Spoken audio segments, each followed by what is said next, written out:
आप बहुत, you are overweight by a huge margin. And you are talking of general मैंने कौन सा तुम्हारी बेटी का रिश्ता मांगा है? मैं ओवरवेट हूँ तो मतलब ये मेरा हेडेक है ना। दोस्तों, इंडिया का गोदी मीडिया, जिन्हें झूठों का सरदार भी कहा जाता है। वैसे तो लोग दुनिया में अपने कारनामों की वजह से मशहूर होते हैं, लेकिन ये नमूने अपनी भोंगियों की वजह से पूरी दुनिया में ही मशहूर है। चौंकाने वाली खबर आपको लगेगी, लेकिन स्टार फुटबॉलर मेसी आत्महत्या करने की सोच रहे हैं क्या? आपको यकीन नहीं होगा, लेकिन ये सवाल आज पूछा जाना चाहिए। क्यों? मैं इस पर बात करूंगा। आजकल इनको ट्रम्प चाचा से बड़ा ही डर लगा हुआ है, क्योंकि ट्रम्प हर हफ्ते जहाज गिराने वाली बात कर देते हैं। बस यही दुआ करता हूँ कि ट्रम्प न ट्वीट कर दे कि ये जो सिंध ट्रीटी है वो बहाल की जाती है, क्योंकि इधर से तो कुछ जवाब आएगा ही नहीं। ये तो कहेंगे हमने बहुत जोर से कहा कि तुमने पहले कैसे कर दिया ट्वीट आधा घंटा। तो चलिए दोस्तों, आज की इस वीडियो में हम आपको गोदी मीडिया के कुछ फनी और मज़ाहिर भोंगिया दिखाने वाले हैं। पाकिस्तान के अंदर घुसने वाले हैं। हो सकता है कि रावलपिंडी, खैबर पख्तूनवा, लाहौर तक के इलाके तक हम कब्जा कर लें। हाँ जी, कब्जा एडा लोहे का कब्जा, फिर इन्हों दे डेले बाहर आ जाने ने। दोस्तों, इंडिया का गोदी मीडिया झूठ बोलने में अपनी मिसाल आप है। दूसरे लोग झूठ बोलते हुए बड़े अजीब लगते हैं, लेकिन गोदी मीडिया दुनिया का वो वाहिद मीडिया है जो सच बोलते हुए अजीब लगता है, क्योंकि ये कभी कभार ही सच बोलते हैं। यार, ये जो लोग बोल रहे हैं ना कि इंडियन मीडिया ने फेक न्यूज चला दी, शॉकिंग है। शॉकिंग है? अबे जब रियल न्यूज चला दे तब शॉकिंग होगा। यही नहीं दोस्तों, इंडियन मीडिया ने अपने स्टूडियो में बैठे बिठाए इंडिया पाकिस्तान की जंग जीत ली थी, बल्कि इन्होंने तो लाहौर, कराची और रावलपिंडी पर भी कब्जा कर लिया था। लेकिन बाद में इन्हें पता चला कि हमारे साथ तो प्रैंक हो गया है, असल में ठुकाई हमारी ही हुई है। ऑपरेशन सिंदूर में हमने पाकिस्तान को बहुत मारा ना? सच? कहाँ मारा? नहीं मारा। कहाँ मारा? ऑपरेशन सिंदूर में पाकिस्तान क्या को मारा बताइए ना। अरे 11 एयरबेस फोड़ दिया। अभी आपने बोला पाकिस्तान जो है वो घुटनों पे था। घुटनों पे क्या मारा? एक बात तो बताइए, ये मारना थोड़ी ना था। आप सेना के तमाम जितने तीनों फोर्सेस के हेड हैं उनकी बात सुनिए। उनका कहना था कि हमारा मिशन क्लियर था। यही नहीं, अभी और सुनिए कि जिन लोगों ने पहलगाम किया, हम एक आतंकवादी आपने अब तक आतंकवादियों की पहचान आप कर नहीं पाए। ऑपरेशन देखिए, जिस दिन ये दिए गए, जिस दिन एक बात सुनिए, एक सेकंड मार दिए गए। अरे सर, मेरी बात सुनिए ना। आपने एक दिन पहले पार्लियामेंट में हंगामा होता है, 2 घंटे के अंदर ही आतंकवादी पकड़ करके ठोक दिए जाते हैं। आप कह रहे हैं कि हम यकीन कर लें? और दोस्तों, गोदी मीडिया दुनिया का वो वाहिद मीडिया है जिनको अपने नाम से ही तकलीफ होती है। गोदी मीडिया को कोई गोदी मीडिया बोले तो ये लोग बुरा मान जाते हैं। मैं आपको गोदी मीडिया कहूंगा तो आप क्या कहेंगे? जो बुलाना है बुला लो भाई। मैं क्या कहूंगी? हाँ, आप मुझे गोदी मीडिया कह रहे हैं क्या? बिल्कुल, सब पूरे देश के लोग कह रहे हैं गोदी मीडिया। मुझे आप गोदी मीडिया कह रहे हैं? मैं क्यों? अब जैसे आप कह रही ना कि आपको लोगों ने बताया, तो मुझे भी पूरे लोग बताते हैं कि तो आप लोग गोदी मीडिया है। मैं तो सीधे आपसे सवाल कर रही हूँ, आप मुझे कह रहे हैं? नहीं, मैं कह रहा हूँ कि हमको भी रोज लोग आकर यही कहते हैं कि ये सारे लोग गोदी मीडिया है, मोदी और एनडीए का प्रचार करने आए हैं। तो लेने के देने पड़ गए। यही नहीं दोस्तों, इंडियन मीडिया को हमारे मौलाना लोगों से कुछ खास ही लगा हुआ है। हमारे लोग मजाक में कुछ बोल देते हैं, लेकिन वही बात अगले दिन इंडियन मीडिया में हेडलाइंस बन जाती है। एक और, मौलाना मोहम्मद अली मिर्जा ने परमाणु बम की धमकी दी है। मैं कब हो गया ये? कब हुआ? कब? कहना है कि अगर पाकिस्तान हारेगा तो परमाणु बम पहले मारेगा। हम मरेंगे लेकिन तुम्हें भी नहीं छोड़ेंगे।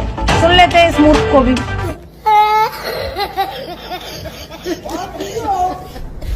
दोस्तों, इंडियन मीडिया ने सारी उम्र अफगान तालिबान को आतंकवादी साबित करने में लगा दी थी, लेकिन अब मोदी ने इन्हीं तालिबान को अपना प्यो बनाया हुआ है, बल्कि धड़ाधड़ इंडिया के दौरे भी हो रहे। अब इंडिया के अनभक्त परेशान हैं कि हम करें तो क्या करें, क्योंकि इनको फिर से अपना तूका हुआ वापस चाटना पड़ रहा है। हम अंधभक्त बहुत कंफ्यूजन में है कि कोई हमको ये बताएगा कि ये जो तालिबान वाले अपने देश में आए हैं, हम अंधभक्तों को उनका विरोध करना है कि थरिया लोटा लेके उनके स्वागत में डंका बजाना है।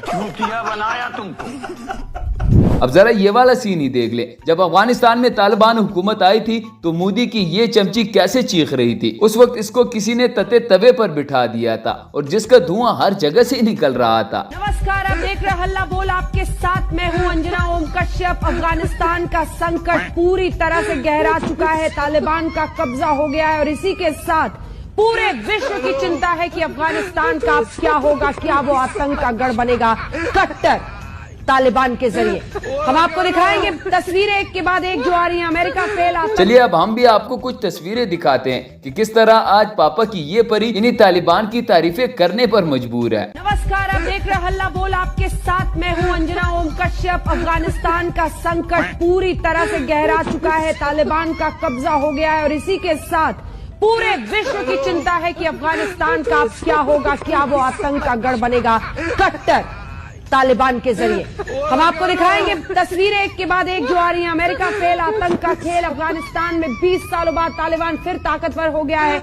एक आतंकी संगठन एक देश की सत्ता संभाल ली है। अब चीन और पाकिस्तान खुश है, दोनों देशों ने तालिबान का स्वागत किया। अफगानिस्तान में तालिबान के सत्ता में आने से आतंक का नया खेल शुरू होगा जिसके सबसे बड़े खिलाड़ी चीन और पाकिस्तान होंगे। देखा आपने लापरवाही का नतीजा है। दोस्तों, कभी आपने सोचा है कि इंडियन मीडिया को गोदी मीडिया क्यों कहा जाता है? क्योंकि इनका मीडिया दिन रात मोदी की चाटने में ही लगा रहता है। इनका मोदी कहीं भी हगने जाता है तो मीडिया की रिपोर्टिंग कुछ इस तरह की होती है। प्रधानमंत्री नरेंद्र मोदी की तस्वीरें, अद्भुत तस्वीरें, अद्भुत दृश्य, बेहद अद्भुत अलौकिक दृश्य है ये। अद्भुत, अकल्पनीय, शानदार तस्वीरें, मतलब शानदार, सबसे शक्तिशाली तस्वीर, खूबसूरत तस्वीरें, दिव्य भव्य तस्वीरें भव्य हम देख रहे हैं। देखिए भव्य तस्वीरें आपने भी देखी होंगी। मोदी ने इस धार्मिक तस्वीर के जरिए देश को एक बहुत बड़ा पॉलिटिकल मैसेज भी दिया है। अभी मैं गाली नहीं दे सकता। नहीं, गाली नहीं देना। फैमिली देखती है, वरना मैं ऐसे गाली दूं, ऐसे गाली दूं ना, जिंदगी भर याद रखेंगे बड़े भाई। इसी तरह एक तो इनके देश में जो भी होता है उसकी जिम्मेदारी ये लोग हम पे डाल देते हैं। इनके यहाँ कोई बच्चा पैदा होता है तब भी ये लोग कहते हैं कि इसकी पैदाइश में भी गर्मी का अटैक हुआ है उसका, देखिए देश में जो ये गर्मी का अटैक हुआ है उसका जिम्मेदार पाकिस्तान है। सुना क्या? ये भी मेरी गलती है। फिर से आ गए रे बाबा, इधर जहर खाने का पैसा नहीं है तो जा तू। और दोस्तों, इन्होंने नेपाल वाले मामले में भी मोदी को घुसा दिया है। इनका कहना था कि अगर नेपाल में मोदी जैसा लीडर होता तो उनका हाल भी अच्छा होता। इसके बाद नेपाल की जेन जी का जवाब भी जरा सुन लें। नेपाल का जेनजी बोल रहा है कि अगर मोदी जैसे नेता होते तो नेपाल की ये हालत ही नहीं होती। सुनिए एक बार क्या कह रहा है नेपाल का युवा। रुको जरा, सबर करो। दोस्तों, नेपाल और इंडिया में सिमिलरिटी देखो, मोदी भी गांडू है ना, ये भी अपुत्र है। और नेपाल का केपी ओली भी गांडू है, ये भी अपुत्र है।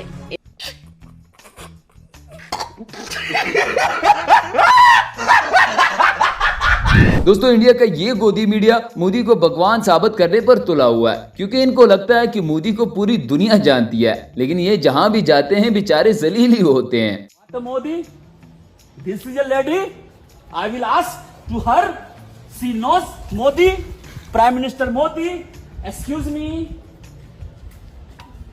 Hello, you know prime minister Modi? No. दोस्तों, ये थी आज की हमारी वीडियो। उम्मीद है आपको पसंद आई होगी। इस तरह की मजीद अच्छी और इंटरेस्टिंग वीडियोस के लिए हमारे चैनल को सब्सक्राइब जरूर कीजिएगा। मिलते हैं किसी नेक्स्ट वीडियो में, तब तक के लिए गुड बाय।